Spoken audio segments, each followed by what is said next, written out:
ఈరోజే డౌట్నెట్ యాప్ని డౌన్లోడ్ చేసుకోండి. డౌట్నెట్ మీ 6వ తరగతి నుండి 12వ తరగతి వరకు గణితం, భౌతిక శాస్త్రం, రసాయన శాస్త్రం మరియు జీవశాస్త్రం సంబంధించిన అన్ని సందేహాలను కలిగి ఉంటుంది. వాటి సొల్యూషన్ని తెలుగులో చూడవచ్చు. మీ ప్రశ్న యొక్క ఫోటోని క్లిక్ చేయండి, క్రాప్ చేయండి మరియు తక్షణ వీడియో సొల్యూషన్ని పొందండి. ఇలాంటి మరిన్ని వీడియోలను చూడటానికి మా Doubtnut Telugu YouTube channel subscribe అవ్వండి. Hello students, question చదువుతాం. An ideal monoatomic gas is carried along the path ABCDA as shown in the figure. The total heat absorbed during this process is. So ఇక్కడ మనకు ఒక సైకిల్ చూపించినట్టు PV గ్రాఫ్కి, okay. So PV గ్రాఫ్లో మనకు cycle చూపించారు ABCDA. So ఒక మోనోఅటామిక్ gas, so మోనోఅటామిక్ gas అంటే దాని గామా వాల్యూ వచ్చేసి 5/3. సో కరస్పాండింగ్ సిపి వాల్యూ వచ్చేసి 5/2R అండ్ సివి వాల్యూ వచ్చేసి 3/2R. సో ఆ మోనోఅటామిక్ గ్యాస్ని ఈ పాత్ గుండా తీసుకెళ్ళామన్నమాట, okay. So nothing but A to B అనే constant volume process, B to C అనే constant pressure, C to D అనే constant volume and again D to A అనే కాన్స్టెంట్ ప్రెషర్ ప్రాసెస్ గుండా తీసుకెళ్ళాం such that it makes a cyclic process, okay. So ఇప్పుడు ఏమన్నాడు మనకి, we need to find the total heat absorbed during this process, okay. So firstly మనం చూసినట్లయితే heat ఎక్కడ add అవుతుంది, హీట్ ఎక్కడ తగ్గుతుంది అది మనం కనుక్కున్నట్లయితే, so whenever there is a pressure increase there is a heat addition. So this is Q1 heat addition. So ఇక్కడ వెనెవర్ దెర్ ఇస్ ఎక్స్పాన్షన్ లేదా volume increase then there is a heat addition, okay. ఇక్కడ చూసినట్లయితే there is a pressure decrease therefore heat rejected, so QR1 అంటాను. And ఇక్కడ volume reduction there four ఇది కూడా heat రిడక్టెడ్, okay. లేకపోతే heat nothing but heat emitted out side అనమాట, heat reduced. So ఇక్కడ మనకు కావాల్సింది the total heat absorb during the process, absorbed by the gas during the process is nothing but Q1 plus Q2. So total heat absorbed QA is nothing but Q1 plus Q2. So ఇండివిజువల్గా Q1 and Q2 కనుక్కుందాం. So Q1 అనేది firstly A to B ప్రాసెస్లో అనమాట. So A to B process చూసినట్లయితే అదొక constant volume line మీద ఉంది కాబట్టి A to B ప్రాసెస్ ఏదైతే ఉందో it is a constant volume process. A to B process ఏదైతే ఉందో దాంట్లో it is a constant volume process. So we know in a constant volume process dq is nothing but it is equal to du that is equals to ncv dt, okay. ఎందుకు అని అంటే nothing but constant volume ప్రాసెస్లో work done is 0, okay. So that is ncv dt. So what do we have from ideal gas equation, pv is equals to nRT.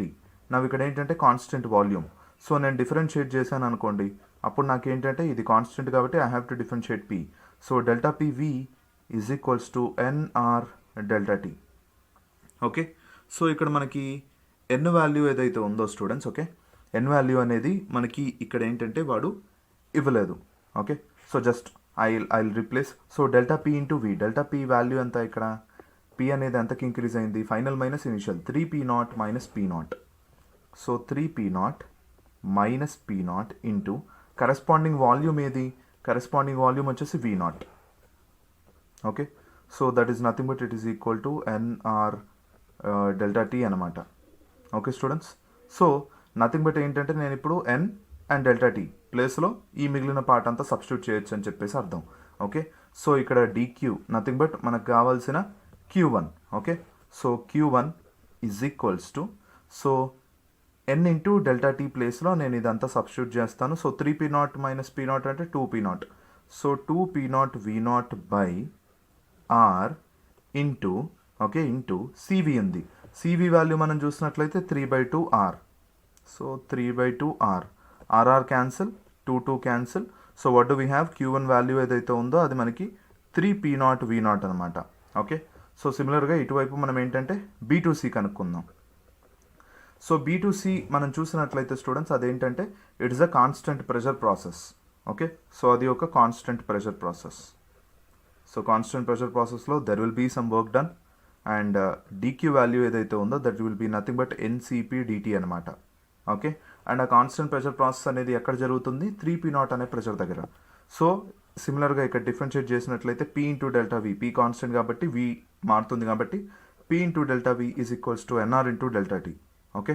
So ఇందులోంచి n into delta T is equals to p ఏ pressure దగ్గర జరుగుతుంది, 3p0 అనే pressure దగ్గర. And change in volume is nothing but V naught నుంచి 2v0 అంటే 2v0 minus v0 initial final minus initial.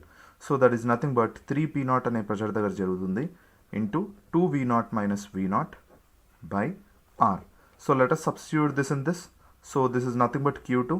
q2 is equals to n into delta t place లో ఇది పెడతాను 2v0 minus v0 అంటే v0.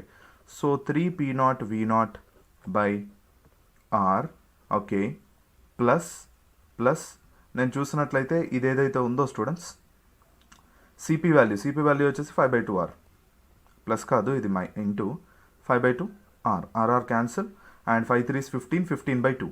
So q2 value ఏదైతే ఉందో అది నాకు 15/2 p0 v0. So nothing but 15/2 అంటే దాని వాల్యూ అంతా 7.5. So 7.5 p0 v0. ఇప్పుడు నాకు ఓవరాల్ q అబ్జార్బ్డ్ వాల్యూ ఏంటి q1 plus q2. So that is nothing but q absorbed is equals to q1 3p0 v0 plus 7.5 p0 v0. అవి రెండు add చేస్తే 3 plus 7.5 10.5 p0 v0 అనమాట.